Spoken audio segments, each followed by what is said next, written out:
there is so much information and it can be overwhelming. This is the sort of stuff that like can force you to have to update your world model dramatically, which can be a very tough process. And, you know, Are you talking about religion, guy? What are you talking about?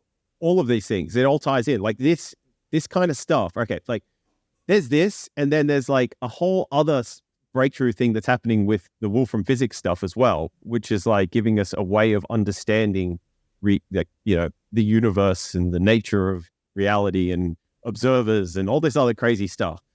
And then like, that's the stuff of new religions. This is the stuff of new religions. Like these will be the new religions, like the people that can, absorb and adapt and adopt these models and learn to utilize the technology and the knowledge in this sort of stuff.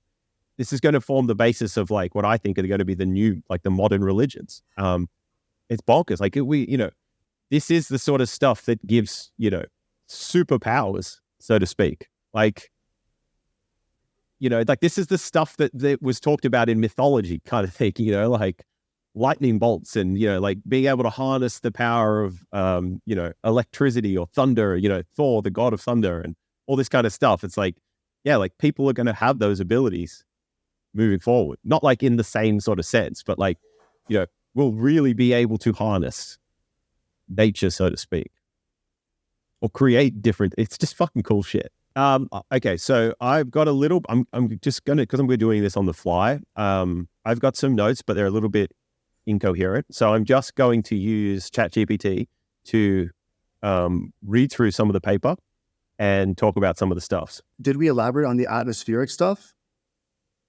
Why atmospheric is important? Like why that Why the makes a pressure difference? is? Yeah. Yeah, we went through pressure. the pressure. Yeah, so at ambient pressures, game changer, massive break. It just means you don't have to have all this extra equipment and all these, you don't have to, what it means is you're not trying to, you don't have to create these sort of perfect conditions for it to work. You can just get it to work in like regular conditions on Earth. Right. So it's just a lot less equipment, a lot more efficient. I understand. Yeah. So they were able to solve like two major problems then. Temperature and atmospheric pressure. That's why it's so exciting, because like it's such a huge breakthrough to solve two such immense problems. Yeah. They've come up with this like, novel way of getting superconductivity without having to do it through the traditional sort of mechanisms that were known. Yeah. So the supercooling or the high pressures. Right. So it's kind of like there was these two tracks that we knew about and we were trying to really hard to go down these tracks, right? And then these guys have sort of come up and be like, there's another track and it's like easier. I guess, yeah. It's fucking cool. But okay, so I've got the AI to do this. CU3P, phosphorus used in the synthesis process. Okay, cool.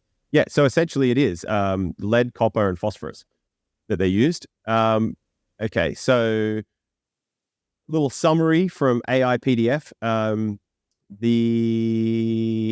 Discuss the synthesis of a room temperature superconductor working at ambient pressure with a modified lead apatite LK99 structure. Here's a summary of the key findings and implications. Unlike previous room temperature superconductors that require high pressure, LK99 can function at normal pressure, making it more applicable for daily life devices.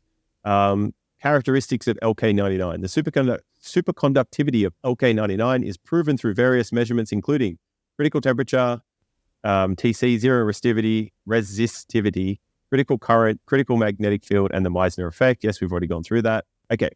Experimental results. Various tests were performed to analyze the superconductivity of LK99, including X-ray diffraction, XRD, X-ray photoelectron spectroscopy, XPS, electron paramagnetic resonance spectroscopy, EPR, heat capacity and superconducting quantum interference device, SQUID.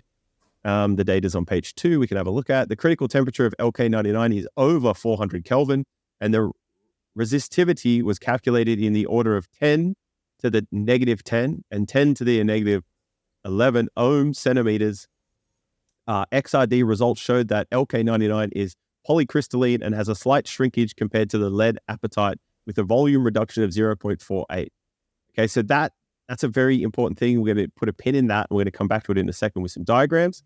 The implications and theoretical insights. The superconductivity of LK99 originates from minute structural distortion by a slight volume shrinkage, not by external factors such as temperature and pressure. So that's what I was just talking about. It's like we knew that you could cool things down and get superconductivity. We knew that we could increase the pressure and get superconductivity. And now they've found this other way, which is like easier, way easier to get the same properties and benefits of superconductivity without having to worry about those two things.